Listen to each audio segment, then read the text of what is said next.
أعوذ بالله من الشيطان الرجيم بسم الله الرحمن الرحيم والصلاة والسلام على رسولنا محمد سيد الأولين والآخرين بعد يا رسول محمد يا سادة أصحاب السماء يا مشايخنا دستورنا ما شاء الله فاز أحسن شيخ محمد الحقاني أبو أيوب الأنصاري رجاء الله الآخرة أمدونا بمدادة الله إن شاء الله. بسم الله الرحمن الرحيم. ألا لله الدين الخالص صدق الله العظيم. Allah Azze ve Celle halis olan din, İslam dini, Allah rızası için olan, Allah Azze ve Celle'nin insanlara bahşettiği, verdiği bu güzelliktir. İnsanoğlu bunu kabul ederse her türlü hayra sahip olur. İhlasla Allah Azze ve Celle'ye iman edip Allah Azze ve Celle'nin emrettiği şeyleri yapan insan ihlaslı olur. İhlas büyük bir nimettir. İhlası nasıl nasıl elde edilir ihlas? Her yapılan şey Allah Azze ve Celle'nin niyeti için, Allah Azze ve Celle'nin rızası için yapılan şeydir. Bunu da bir mürşit olması lazım ki onu o yolda yürütmesi için o Allah rızasının yolu olan yol, onu kurtarmak için mürşit lazımdır. İhlaslı insanlar her şeyi Allah'tan bilir, Allah Azze ve Celle'ye tevekkül edip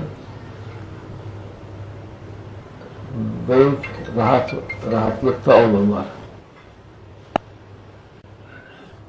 Daha önce de söylemiştik, bir kısım evliya var. O evliyaların değişik halleri var, değişik usulleri var. Bir kısım evliya var ki Allah Azze ve Celle'nin meşiyeti nasıl gidiyorsa ona müdahale etmezler. Kimse için dua etmezler. Kimse aleyhine bir şey demezler. Sırf kendi hallerinde olurlar. Bu tabi bütün evliyalar değil, bir kısım evliyadır bunlar. Dünya yıkılsa umutlarında değil. Hiç üzülmezler, hiç sevmezler. Bunlar halis olan evliyalardır. Onlarda tabi bütün evliyalar olabilir ama öyle başka evliyanın vazifeleri var, yapacak vazifeleri var. Ama bu kısım özel olan bir kısımdır. Bunlar dediğimiz gibi yansa, yaksa, yıkılsa, boğulsa, ne olursa olsun hiç kalpleri, fikirleri bir değişiklik olmaz. O Allah Azze ve Celle'nin iradesi yürüyor, hasıl oluyor. Biz hiç karışmayız. Ona karışmamız bizim için olmaz diyor. Hatta onlar çok fazla bir şey değil ama böyle bir kısım da var. Tabi biz insan olarak dua da yaparız. Hayır da isteriz. Şerlerden de muhafaza olsun diye yapmamız gene bize emirdir bazı insanlara. Ama bazıları dediğimiz gibi onlar özel olarak, onları yani ibret olarak söylüyoruz ki onu da bilmesi lazım.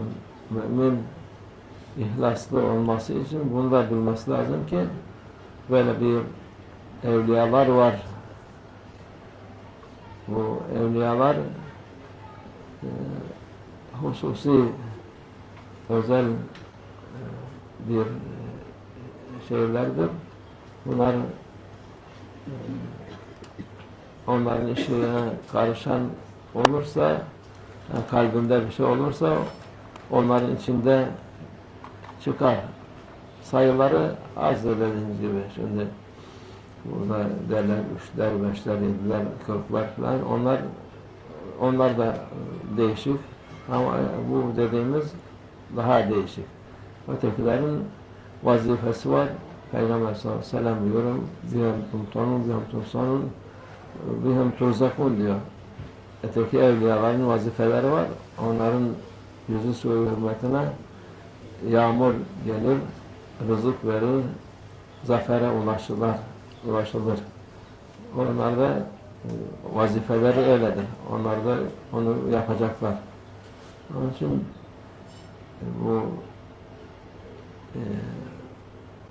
ihlas meselesi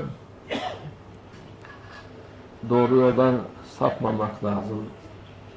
Doğru yol olan Allah Azze ve Celle'nin yolu, onu da inanmak lazım. Senin rızkın neyse sana gelecek. Çalışacaksın.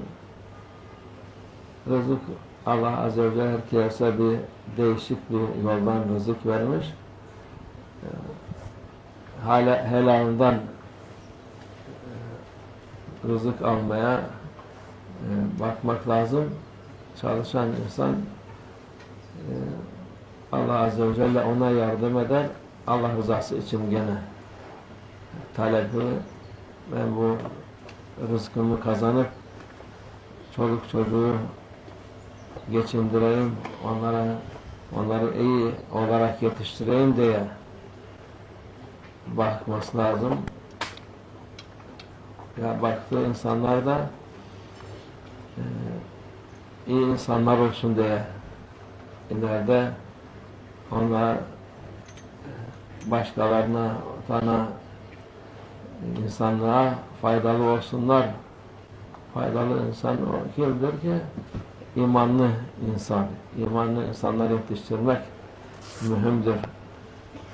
İmanlı olunca Allah'ın rızasına nail olmuş olur. Onun ihlas içinde çoğalır, büyür. Allah'ın sevgili kullarından olur. Allah'ın evliyalarından olur.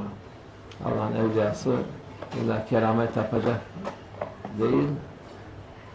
En büyük keramet, ecel kerameti, devam-ı tevfik. Devam iyilikte olmak en büyük keramettir bu. Herkes için insan nefsine mücadele ederse bu keramet mertebesine yetişir. Daim hayırda, daim hayır işlerinde, ibadette, iyilikte olan insan o en büyük kerameti nail olmuş olur. Allah'ın sevgili kullarından olmuş olur. Onun için ihlas bir şey talep etmemek. Talep ettiğin bütün dünyalık da olsa onu ahiret için talep etmen lazım. Ahireti mamur olsun diye dünyalık da lazımdır. Yani o ihlaslım diye dünyayı da istemem demek, dünyalık kalpte istemeyiz. Elde lazımdır. Peygamber sallallahu aleyhi ve sellem buyuruyor, kuvvetli Müslüman zayıf Müslümandan daha hayırlıdır. Yani onu da ama dediğimiz gibi ihlas, o para beni kuvvetlendiriyor.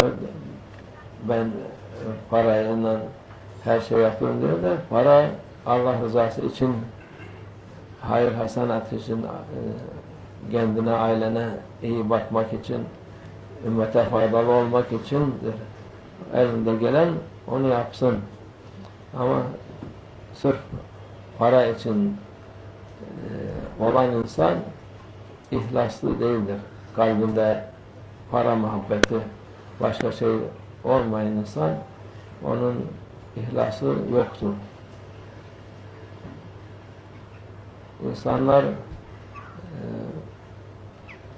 bu zamanın insanları ve hususen şaşırmış kalmışlar. Bir insanları görüyorlar, bunlar ihlaslı diye onlara itibar ediyorlar. Ondan sonra bakıyor, ihlaslı mıdır değil midir? Yani şimdi ahir zamanda yaşıyoruz. Her taraf değişik, yani gördüğün şey hakikati değişiktir. Yani esas o değil. Esas olan başka şeydir. Onun için sen kendine bak, başkalarının şeylerine bakmaya gerek yok. Bütün dünya, yani sırf burası için demiyoruz, bütün dünya için insanlar heyecanlanıyor, yok şöyle oldu, yok böyle oldu diye ona gerek yok. Sen kendini muhafaza et, en mühim şey odur. Bu günleri bunlara Peygamber sallallahu aleyhi ve sellem haber vermiş, söylemiş. Bütün evliyalar, alimler de söylemiş. Şeyh Mehmed Adil'in de söylemişti bu şeyleri. Bir de tembih etmişti. Kimle olacaksınız, kimden uzak duracaksınız diye tembih yapmıştı. Onu dinleyen, ona itaat eden ihlasını korur. Öteki türlü çünkü bir gün böyle, bir gün öyle tersine olan hadiseler var. Şaşırıp kalır. Allah'a şükür bizim yol güzel yoldur. O yolda devam ediyoruz. Gösterilen yolda devam ediyoruz. Bu yol Allah'ın izniyle sonu selamettir. Başkalarına eziyet vermeden, başkalarına kötülük yapmadan Allah'ın izniyle herkese hayır olacak, fayda olacak. Biz beklediğimiz inşallah sahibi zaman sahibi Mehdi Aleyhisselam'dır. Ondan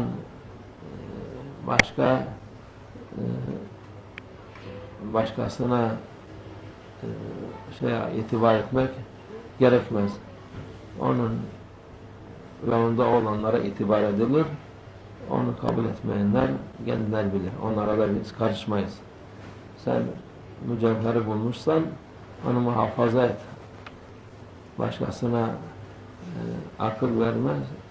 Senden kaybedersin ondan sonra. Allah muhafaza etsin. Allah sahip zamanı tez zamanda göndersin ki çok dünya her bakımdan kötü, daha kötü olmuş, her zamandan daha kötü. Ama yine Şimdi ticaret zamanı, o dediğimiz, her defa dediğimiz gibi ibadetine olan ibadette olan insan kazanır. İbadeti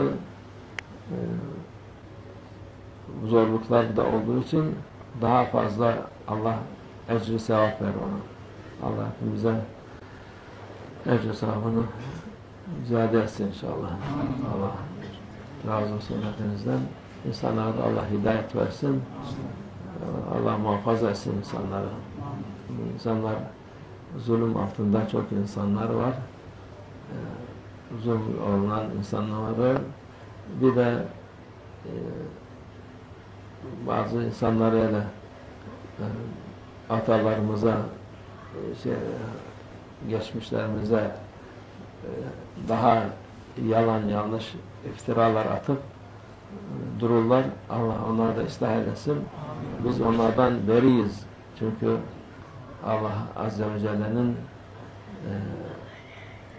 azabı o insanlara muhakkak yetişir tevbe etmeseler. Bizden değil, Allah'tan vururlar. Çünkü Allah her şeye kadir olan O'dur. O insanlar, iftira eden insanlar kendilerini bir şey zannediyorlar. 2 kuruş için insanlara iftira atıyorlar. Bahusuz Osmanlı padişahları her birisi bir evliyaydı onların. Yani buradan da söyleyelim, hiç Allah'ın sevgili kullarıydı. Onlara iftira atan onların günahına giren muhakkak cezasını bulur. Onun için yani bu Allah'a şükür burada her taraftan yayılıyor bu. Tevbe ederse tevbe kapısı açıktır. Tevbe etmezse kendi bilir. Biz Allah Azze ve Celle'nin söylediğini, Peygamber sallallahu aleyhi ve sellem söylediğini ki iftira eden cezasını bulur. Bizden değil, Allah'tan bulur. Onda yani bizim toplumumuz, tüfeğimiz yok. Allah var. Allah da onlara ya hidayet verir ya ceza verir. Allah muhafaza etsin. İnsanlar nasihat kabul ederse kurtulur.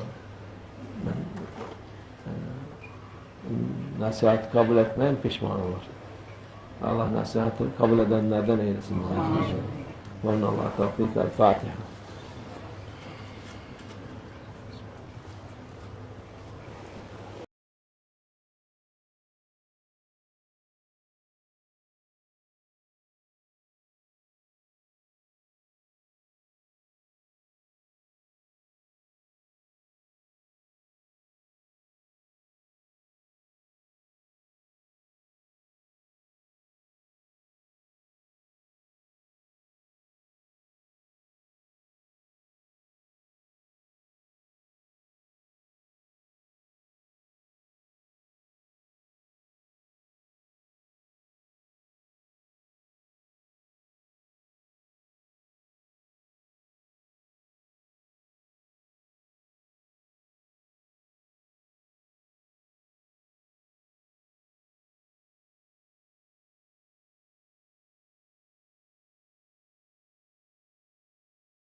أعوذ بالله من الشيطان الرجيم بسم الله الرحمن الرحيم والصلاة والسلام على رسولنا محمد سيد الأولين والآخرين بعد يا رسول محمد يا سادة أصحاب رسول الله يا مشايخنا دستورنا إن شاء الله فاز أحسن شيخ محمد الحقاني أبو أيوب الأنصاري رجاء الله في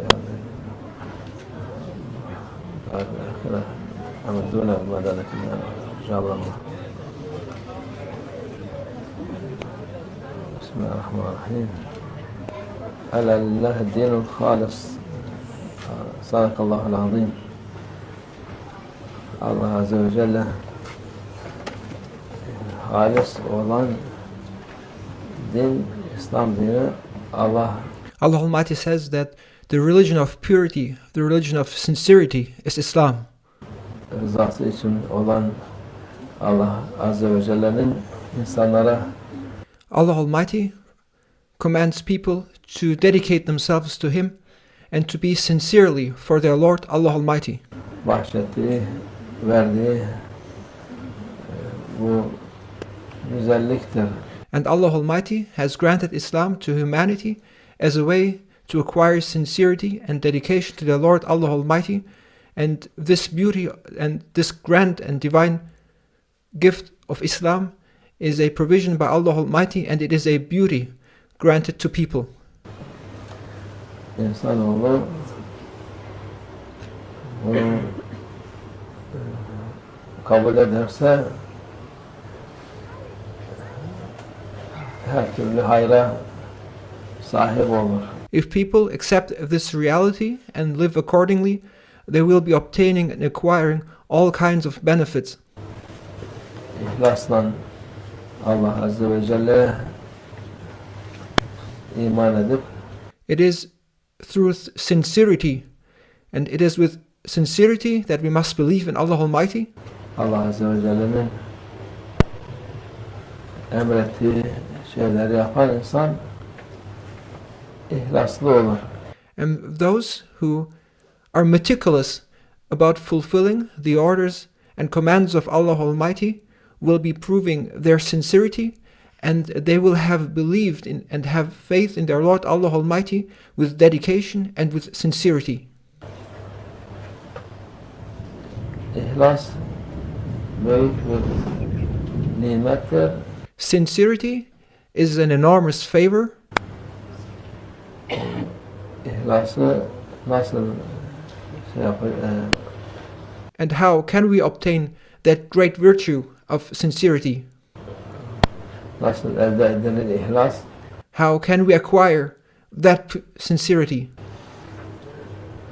Her yapılan şey Allah Azze ve Celle'nin niyeti için. Allah By doing everything we do for the sake of Allah Almighty, to do everything we do for the sake of Allah Almighty is the means for us to acquire sincerity. Azze ve Celle'nin rızası için yapılan şeydir. And everything we do, we shall do in order to obtain the pleasure and satisfaction of our Lord Allah Almighty. And if that is what drives our deeds, then we will be obtaining sincerity. Bunu da bir mürşit olması lazım ki And in order to dedicate oneself to one's Lord Allah Almighty and to seek the Lord's pleasure in all one's deeds, one is in need of a guide, of a murshid.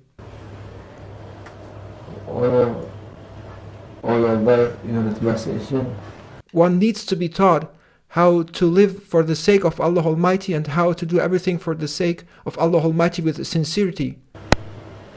o Allah rızasının yolu olan yol onu kurtarmak için One is in need of a leader to show one the way of salvation, which is the way of living and acting for the sake of Allah Almighty with the intention to obtain Allah Almighty's satisfaction.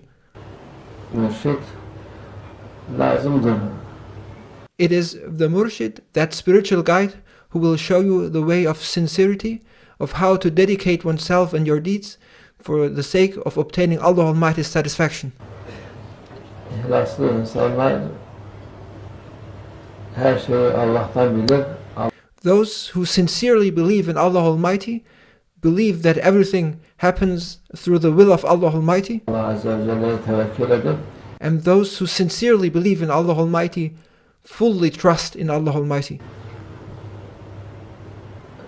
büyük rahatlıkta olurlar.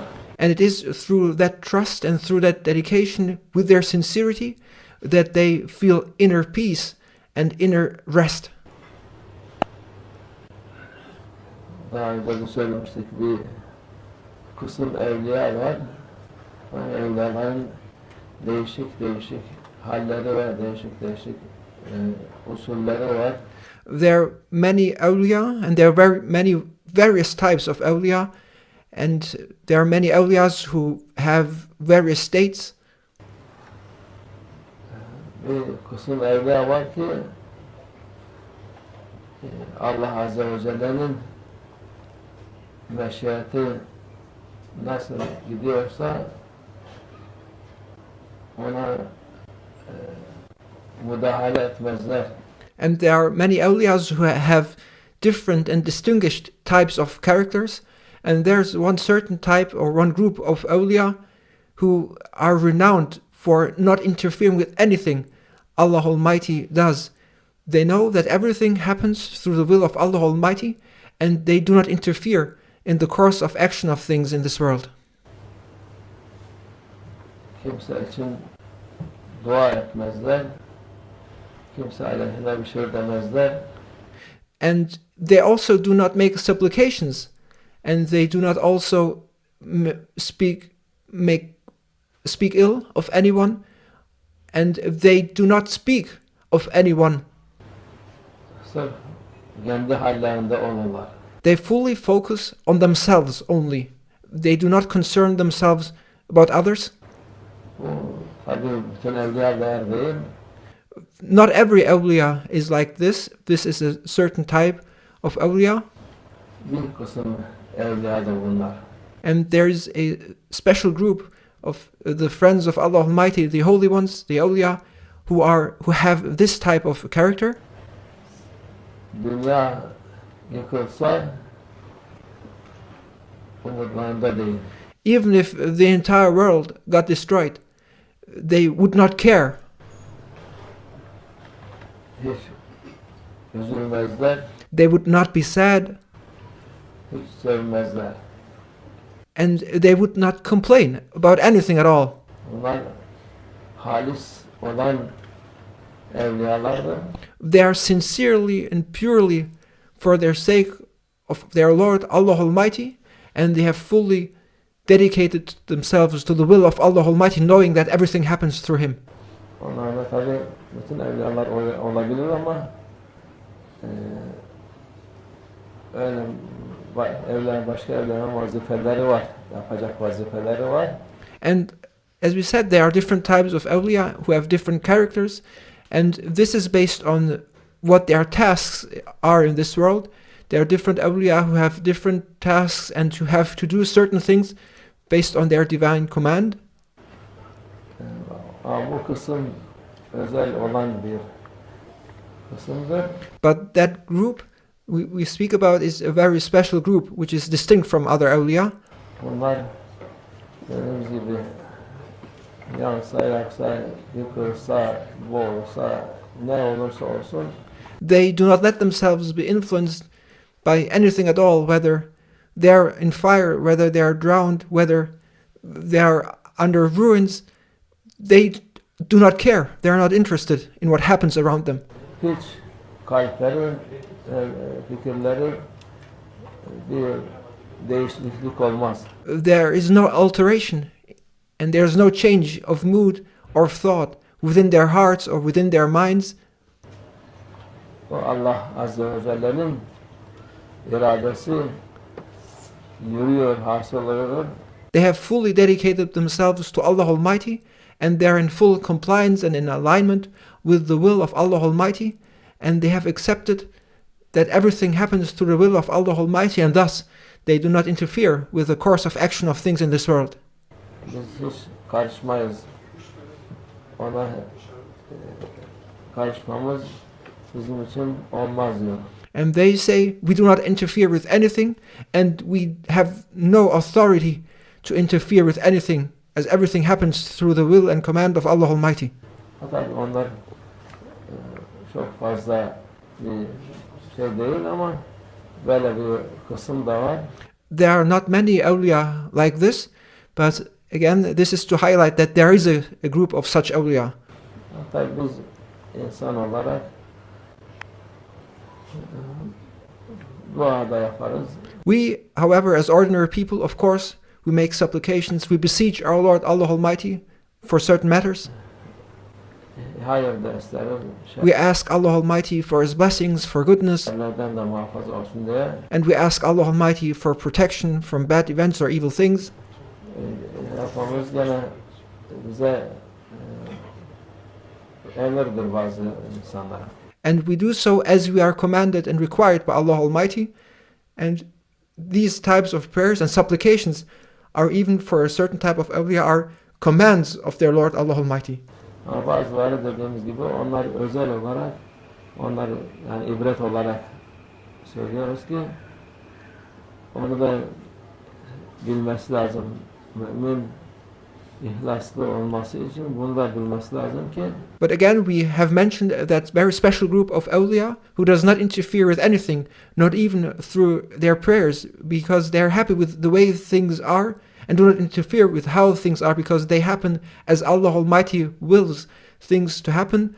And we mention that special group of awliya in order for us to be an example what it can mean to be sincere and to fully dedicate oneself to Allah Almighty, that one, even in his supplications, does not request any change, but is happy with how things are. Böyle bir evliyalar var. Bu evliyalar hususi özel bir şeylerdir.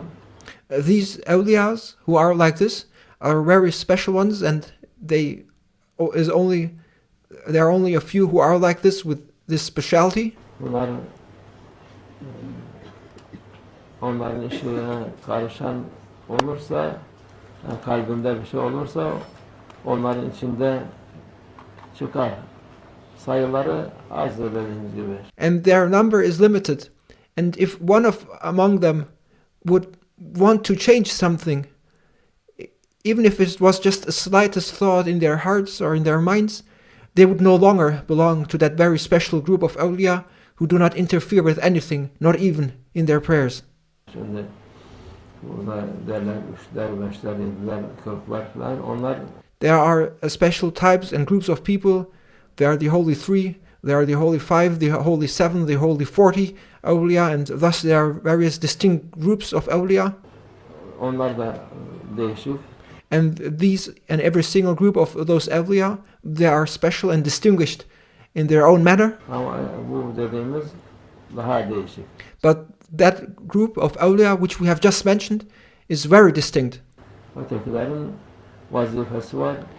The other groups, they have certain tasks within this world too. Peygamber sallallahu aleyhi ve sellem diyorum. Bihim tumtanun, bihim tursanun, bihim turzakun diyor. Öteki evliyaların vazifeleri var. Onların yüzü suyu hürmetine. The other awliyas, they have certain tasks for events to take place in this world too. Yağmur gelir. And it is our beloved Prophet, peace and blessings be upon him, who describes those awliyas when he says that there are certain people that it is for their sake that Allah Almighty sends down rain.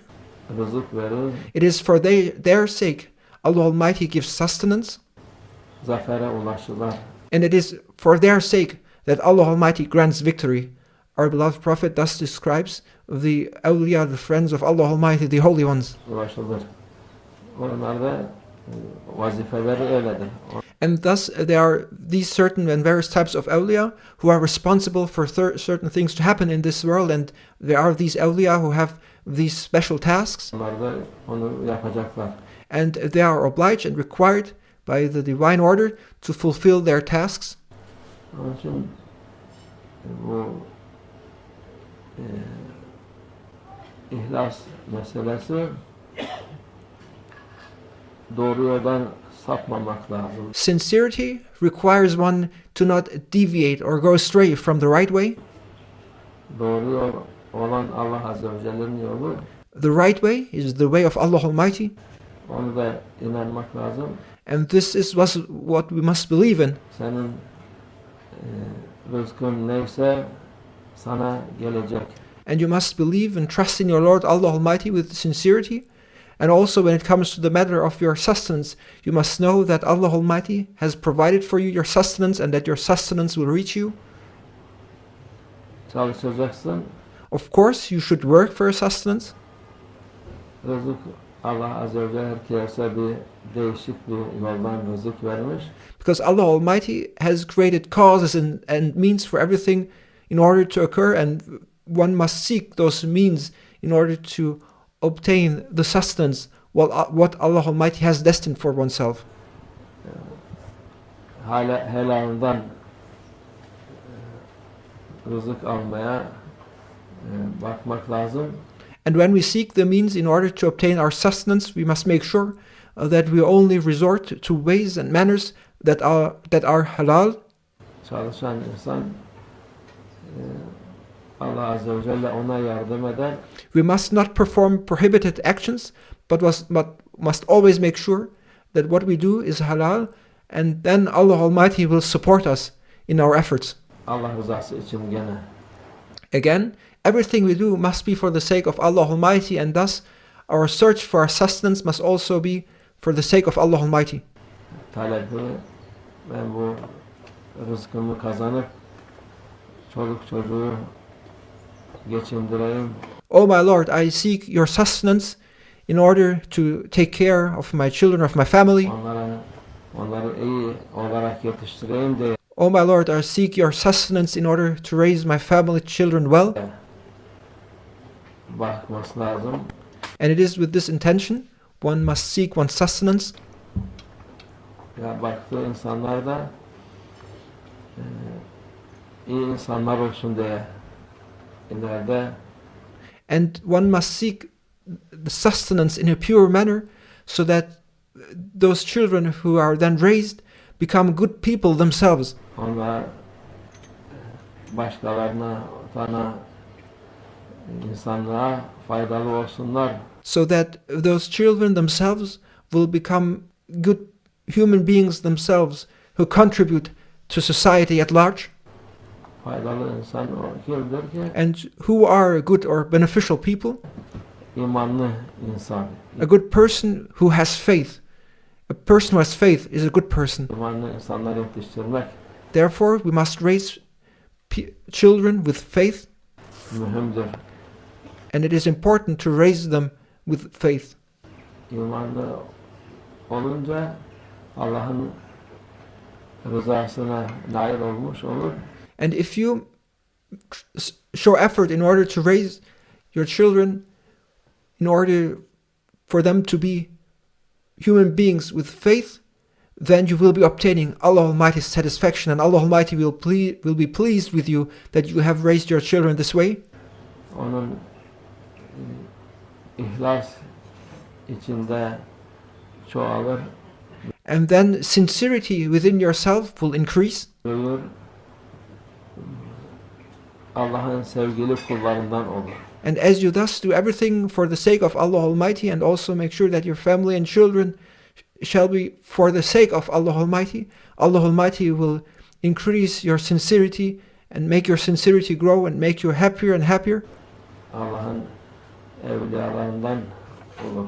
And then you become a person who is loved by Allah Almighty. You become an awliya, somebody who is close and a friend of Allah Almighty.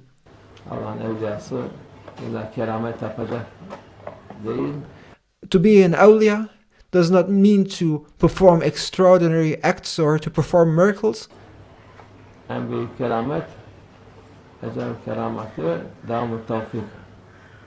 Devam iyilikte olmak. The greatest miracle, in truth, is to be steadfast in performing good deeds.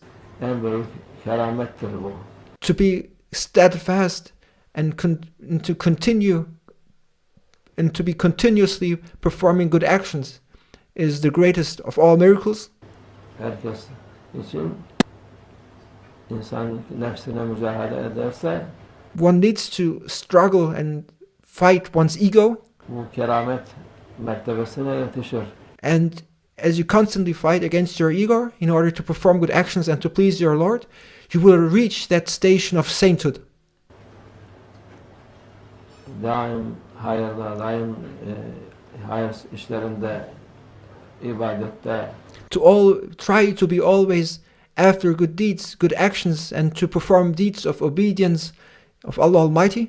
iyilikte olan insan o en büyük kerameti nail olmuş olur.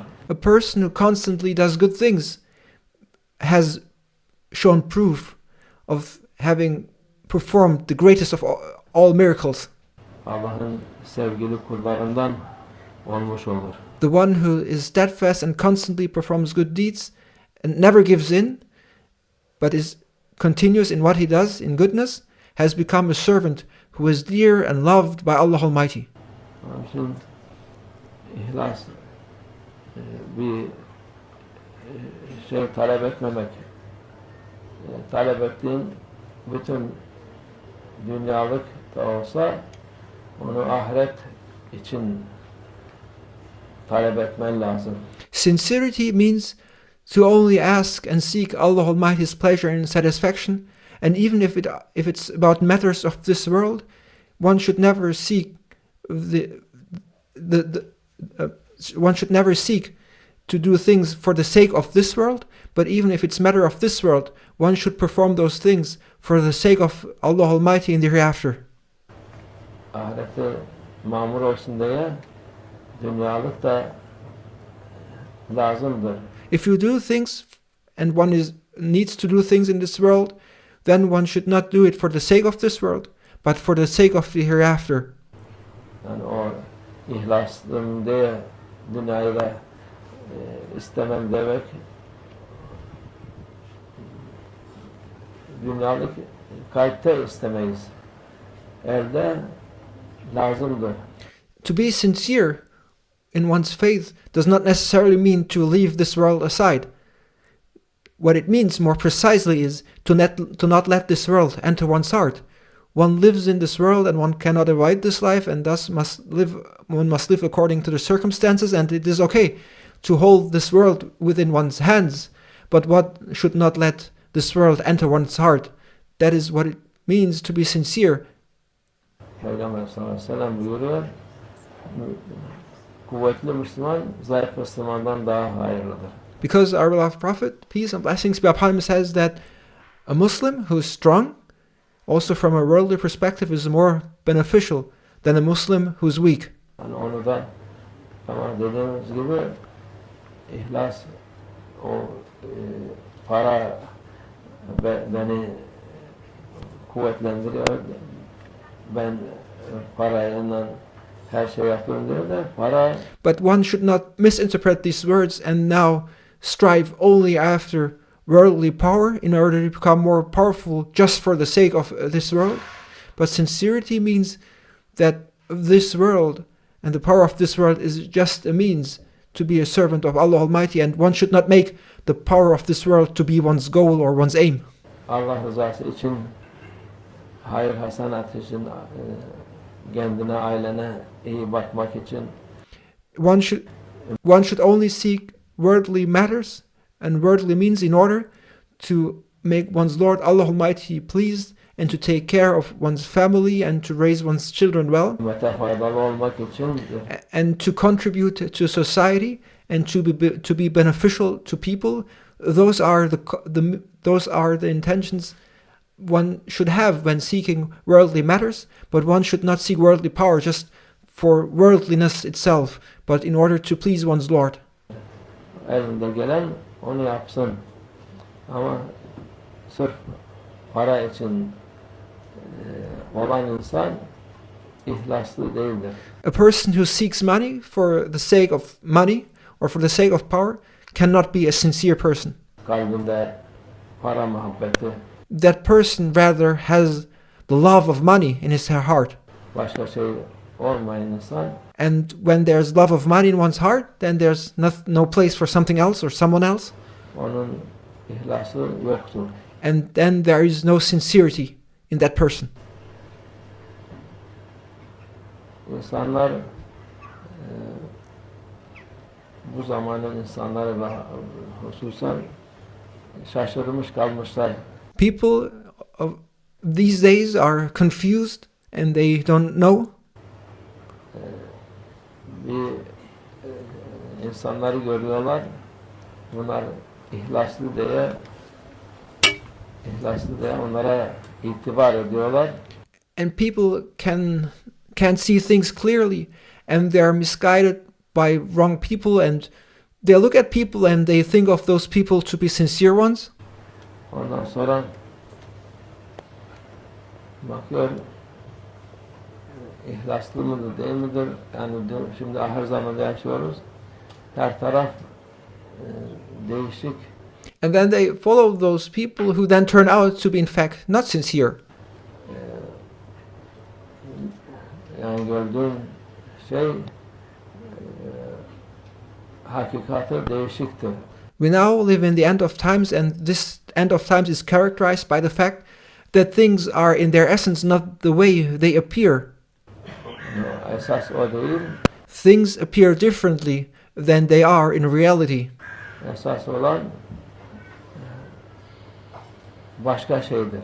The essence and the truth behind things is different to how it appears. Onun için sen kendine bak. Therefore, don't look at others, but focus and concentrate on yourself. Başkalarının şeylerine bakmaya gerek yok. No need to look at what others do. Bütün dünya, yani sırf burası için demiyoruz. And this does not only apply to this place here. This applies to the whole world. Bütün dünya için insanlar heyecanlanıyor. Yok şöyle oldu, yok böyle oldu diye. People are throughout the entire world. They let themselves be influenced by the people around them, by the events around them, by their environment around them. Ona gerek yok. But there's no need to let oneself be influenced by what happens around you. Sen kendini muhafaza et. Just protect yourself. En mühim şey odur. That is now the most important thing.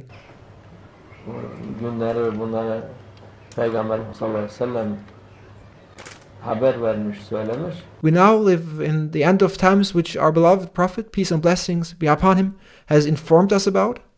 Bütün evliyalar, alimler de söylemiş. And this is also what is being taught by all awliya and by all scholars. Şeyh Nazım Hazretleri de söylemişti bu şeyleri. And this is also what Mawlana Şeyh Nazım taught us and told us about. Bir de tembih etmişti. Kimden olacaksınız, kimden uzak duracaksınız diye. And Mawlana Şeyh Nazım advised us that we must be careful and cautious with who we are.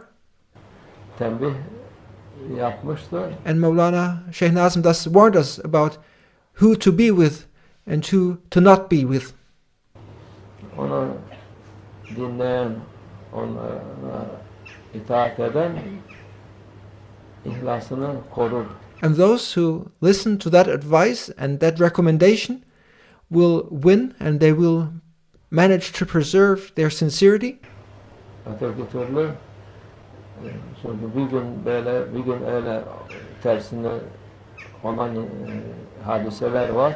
Because there are events and people who are this way today, and tomorrow things or those people are different. Şaşırıp kalır. And then you will be surprised. And then Allah'a şükür bizim yol güzel yoldur. we are thankful to Allah Almighty that our path is a beautiful and clear and transparent way.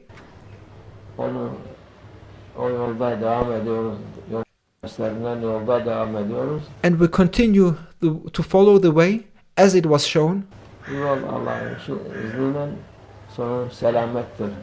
This way will lead you to peace in the end, Başkalarına eziyet vermeden, başkalarına and this way will lead you to peace without making anyone else suffer and without tormenting anyone else. kötülük yapmadan Allah'ın izniyle herkese hayır olacak. And this way will lead everyone to peace, peacefully, and this way will lead everyone to peace, with everyone benefiting and taking profit from this way and without tormenting or harming anyone. Fayda olacak. Biz beklediğimiz This way is to the benefit of everyone. inşallah zaman sahibi Mehdi Aleyhisselam'dır. And the one who we await will come. Sayyidina Mehdi alayhi salam is the one who we await. Ondan başka başkasına itibar etmek gerekmez. And there's no need to show respect or reverence to anyone else. Onun yolunda olanlara itibar edilir. Follow the ones who are on his way, Onu kabul etmeyenler kendiler bilir. Onlara da biz karışmayız. and follow the ones who are on his way and show respect to the ones who are on his way, and those who do not accept and do not obey, we don't interfere with them. It's up to them, and they are free to decide what they want to do. Sen mücevheri bulmuşsan You found the jewel, onu muhafaza et. protect that jewel. Başkasına akıl vermez. Don't run the danger of losing that jewel because you want to change others. Senden kaybedersin ondan sonra. Allah In the end, you may in fact then lose that jewel. May Allah Almighty protect from that. muhafaza etsin. Allah sahip zamanı tez zamanda May Allah Almighty send Mehdi alayhi salam as soon as possible, göndersin ki çok dünya her bakımdan kötü. This world in every regard has turned bad, Daha kötü olmuş. Her zamandan daha kötü. and it's become worse and worse.